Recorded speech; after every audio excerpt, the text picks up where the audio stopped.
اعوذ باللہ من الشیطان الرجیم بسم اللہ الرحمن الرحیم وما خلقت الجن والانس الا ليعبدون ما اريد منهم من رزق وما اريد ان يطعمون ان اللہ هو الرزاق ذو القوة المتین. پیش خدمت ہے شرح کتاب التوحید لفضیلۃ الشیخ عبداللہ ناصر رحمانی حافظہ اللہ.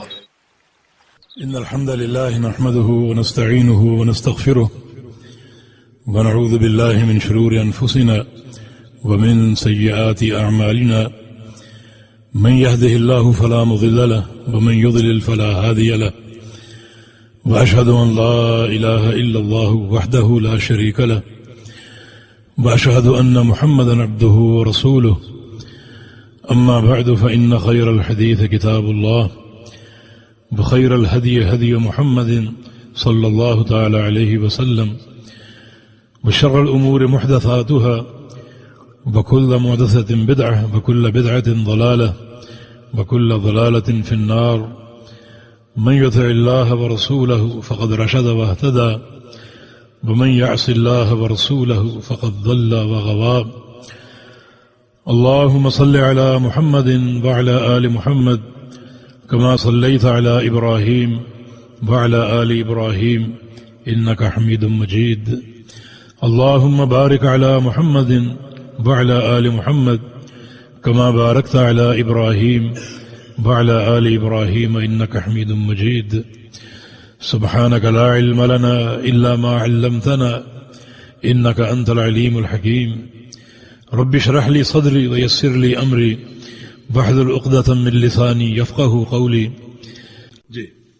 قال المؤلف رحمه الله تعالى في باب من الشرك لبس الحلقة والخيط ونحوهما لرفع البلاء أو دفعه، وقول الله تعالى قل أفرأيتم ما تدعون من دون الله إن أرادني الله بضر هل هن كاشفات ضره أو أرادني برحمة هل هن ممسكات رحمته قل حسبي الله عليه يتوكل المتوكلون.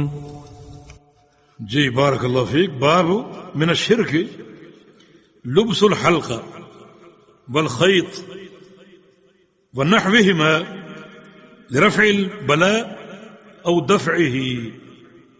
حلقہ پہننا یا دھاگا باندھنا، اپنے بازو میں کوئی کڑا یا حلقہ پہننا یا دھاگا باندھنا، کہیں بھی، یہاں باندھے یا کندھے پر باندھے، کہیں بھی باندھے. کس لیے؟ لرفع البلاء، بلا کو ٹالنے کے لیے، اور دفع ہی، یا بلا کو دفع کرنے کے لیے. رفع اور دفع میں فرق یہ ہے کہ بلا اگر نازل ہو چکی ہو تو اس کو ٹالنا رفع ہے، اور دفع یہ ہے کہ بلا نازل ہونے سے پہلے اس کو دفع کرنے کی کوشش کرنا، کہ بلا مجھ پر نازل ہی نہ ہو. تو بلا اگر اتر چکی ہو تو اس کو ٹالنا رفع البلا ہے، اور بلا اترنے سے پہلے ہی اس کے ٹالنے کا انتظام کرنا یہ دفع البلا ہے. تو بلا کے رفع کے لیے یا دفع کے لیے، مصیبت کو ٹالنے کے لیے حلقہ پہننا، دھاگا باندھنا، یہ سب کا سب شرک ہے. اور یہ لا الہ الا اللہ کے منافی ہے اور توحید کے منافی ہے، کیونکہ اس کا یہ عمل اعتماد علی غیر اللہ ہے اور توکل علی غیر اللہ ہے. اس کی امیدیں وابستہ ہیں غیر اللہ کے ساتھ، دھاگے کے ساتھ، اور تانبے کے اس کڑے یا حلقے کے ساتھ. یہ تانبے کا حلقہ یا فلاں پتھر، انگوٹھی کا پتھر میری بلا کو ٹال سکتا ہے، میرے امراض کو ٹال سکتا ہے، یا فلاں کڑا میری تکلیف کو ٹال سکتا ہے، یا فلاں دھاگا میری تکلیف کو ٹال سکتا ہے. تو اس قسم کی نیت سے ان چیزوں کا استعمال کرنا شرک ہے. ایسے انسان کا کلمہ پڑھنا اور لا الہ الا اللہ کا اقرار کرنا، اعتراف کرنا اللہ کے ہاں قابل قبول نہیں ہوگا. کیونکہ اللہ کے سوا کوئی تکلیفیں نہیں ٹال سکتا، اللہ کے سوا کوئی رحمت اور خیر نہیں دے سکتا، یہ اللہ تعالیٰ کا اعلان ہے. تو ایسے لوگ اپنے کردار کا جائزہ لیں. فلاں شخص کہتا ہے جی میں فلاں پتھر نہیں پہنتا، یہ مجھے موافق نہیں، اور فلاں پتھر میرے لیے شفا کا باعث ہے. اس قسم کے گندے عقیدے. ایک انسان اتنا عاقل، سمجھ بوجھ رکھنے والا، اور پتھروں سے امیدیں وابستہ کیے بیٹھا ہے، پتھروں سے ڈرتا ہے اور پتھروں سے خیر کا امیدوار ہے. دنیا میں سب سے قیمتی پتھر حجر اسود ہے، جنت سے آیا ہوا، جس کو بوسہ دینے کا اجر بھی ہے. نبی علیہ السلام کا فرمان ہے کہ یأتی الحجر یوم القیامہ وَلَهُ لِسَانٌ يَنطِقُ بِهِ وَعَيْنَانِ يُبْصِرُ بِهِمَا. یہ پتھر حجر اسود قیامت کے دن آئے گا، اس کی ایک زبان ہوگی اور دو آنکھیں ہوں. اپنی آنکھوں سے ان لوگوں کو تلاش کرے گا جنہوں نے اس کو بوسہ دیا ہوگا، اور زبان سے گواہی دے گا، اور اللہ قبول کر کے ان کے لیے نجات کا پروانہ جاری کر دے گا. اتنا قیمتی پتھر.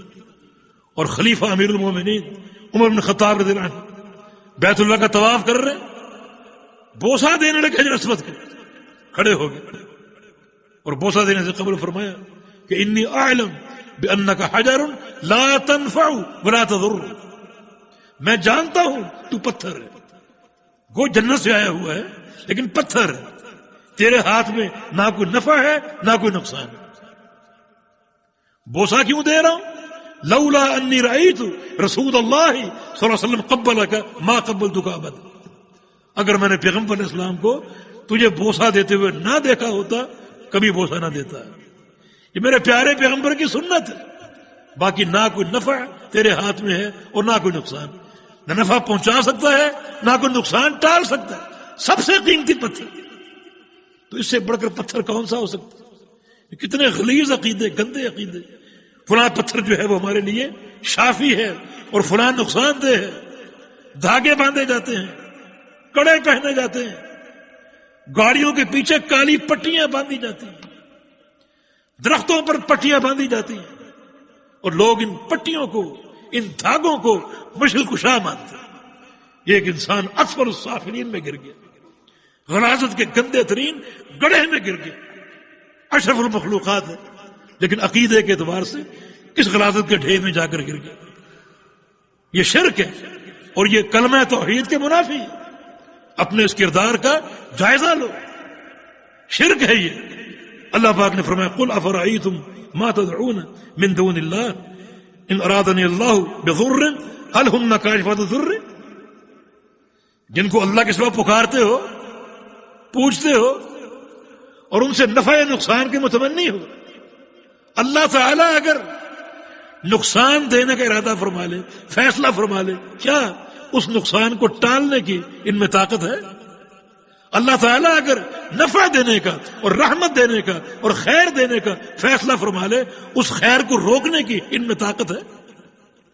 اے میرے پیارے پیغمبر، تم کہہ دو حسبی اللہ، مجھے اللہ کافی. تم یہ کہہ دو مجھے اللہ کافی. باقی یہ لوگ اپنے شرک کی دلدل میں پھنسے ہوئے، ان کو دعوت دو. اگر باز نہ آئے تو قیامت کے دن دائمی جہنم کا ٹھکانہ ہے. غیر اللہ سے یہ امیدیں اور ان سے یہ توقعات کہ یہ نفع اور نقصان کے مالک ہیں. ان کپڑے کی پٹی یا دھاگا مشکل کشا ہے اور حاجت روا ہے. ایک انسان کس سطح پر جا کر گر گیا. تو یہ بات توحید کے منافی. وتعاونوا على البر والتقوى ولا تعاونوا على الإثم والعدوان واتقوا الله إن الله شديد العقاب.